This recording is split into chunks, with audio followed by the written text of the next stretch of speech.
కాంగ్రెస్ వలసల కుట్ర రాజకీయం బెడిసికొట్టింది. బీఆర్ఎస్ బీ ఫామ్ పై గెలిచి నిస్సిగ్గుగా కాంగ్రెస్ లోకి ఫిరాయించిన ఎమ్మెల్యేల వెన్నులో వణుకు పడుతోంది. ముందు నొయ్యి వెనక గొయ్యలా తయారైంది జంపింగ్ జపాంగ్ల పరిస్థితి.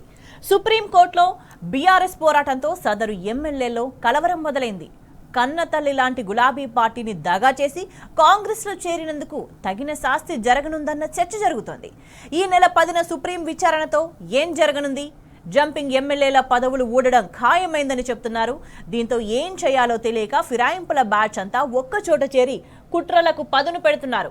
అయితే మాయ మాటలు చెప్పిన రేవంత్ సైతం చివరకు హ్యాండ్ ఇవ్వడాన్ని సదరు ఎమ్మెల్యేలు జీర్ణించుకోలేకపోతున్నారట.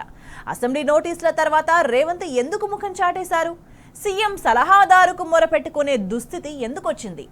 రేవంత్ను నమ్మితే నట్టేట మునిగినట్లయిందా అన్న అంతర్మదనం సదరు ఫిరాయింపు ఎమ్మెల్యేలో వ్యక్తమవుతోందని తెలుస్తోంది.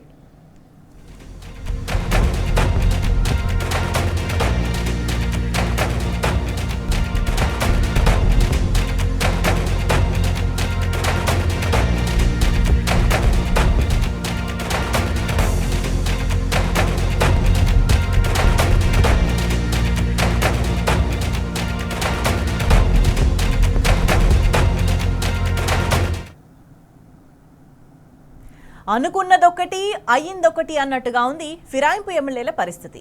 కాంగ్రెస్ ను నమ్ముకుని కన్న తల్లి లాంటి బీఆర్ఎస్ కు ద్రోహం చేశారు. బీఆర్ఎస్ అధినేత కేసీఆర్ ఎంతో నమ్మకంతో బీఆర్ఎస్ బీ ఫామ్ ఇచ్చి ఎమ్మెల్యేలుగా గెలిపించుకుంటే వాళ్లు మాత్రం నిస్సిగ్గుగా హస్తం పార్టీలోకి జారుకున్నారు. అన్ని ఇచ్చిన బీఆర్ఎస్ ను కాదని కాంగ్రెస్ ఏదో ఇస్తుందన్న భ్రమలో గులాబీ పార్టీని వంచారు. చివరకు ఇప్పుడు ఏం చేయాలో తెలియక అయోమయానికి గురవుతున్నారు. అందుకే జంపింగ్ ఎమ్మెల్యేలు చేసిన ద్రోహానికి తగిన మూల్యం తప్పదనే చర్చ జరుగుతోంది.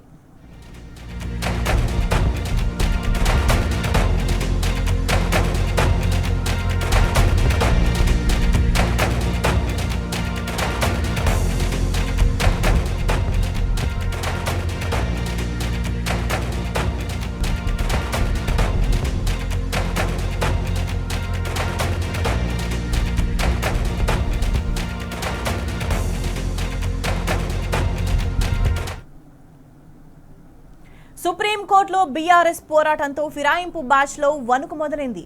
ఈ నెల 10న సుప్రీం విచారణ ఉండడంతో జంపింగ్ జపాంగ్స్ అంతా టెన్షన్ పడుతున్నారు.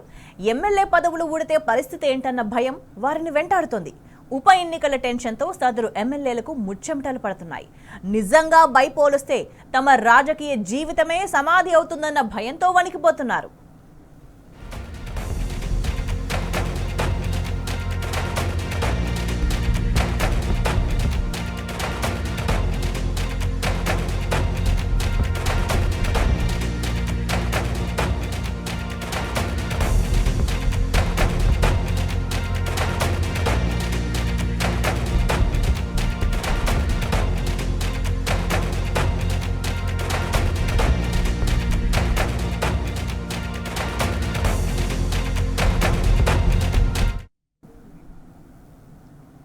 బీఆర్ఎస్ బీ ఫామ్ పై గెలిచి పార్టీ ఫిరాయించిన 10 మంది ఎమ్మెల్యేలకు సీఎం రేవంత్ రెడ్డి కూడా హ్యాండ్ ఇచ్చాడు. ఎందుకంటే ముఖ్యమంత్రి వారికి కనీసం అపాయింట్మెంట్ కూడా ఇవ్వలేదు. అసెంబ్లీలో కలుద్దామని ఎంత ప్రయత్నించినా సదరు ఎమ్మెల్యేలకు ముఖ్యమంత్రి నుంచి పిలుపు మాత్రం రాలేదు. దీంతో సీఎం సలహాదారు వేం నరేందర్ రెడ్డిని కలిసి తమ గోడు వెళ్లబోసుకున్నారు. పార్టీ ఫిరాయింపుపై అసెంబ్లీ సెక్రటరీ నోటీసులు జారీ చేసిన నేపథ్యంలో తాజా రాజకీయ పరిణామాలను ఆయనకు వివరించారు. కానీ ఆయన నుంచి ఎలాంటి అభయం అందకపోవడంతో సదరు ఎమ్మెల్యేలు మరింత టెన్షన్ పడుతున్నట్టు సమాచారం.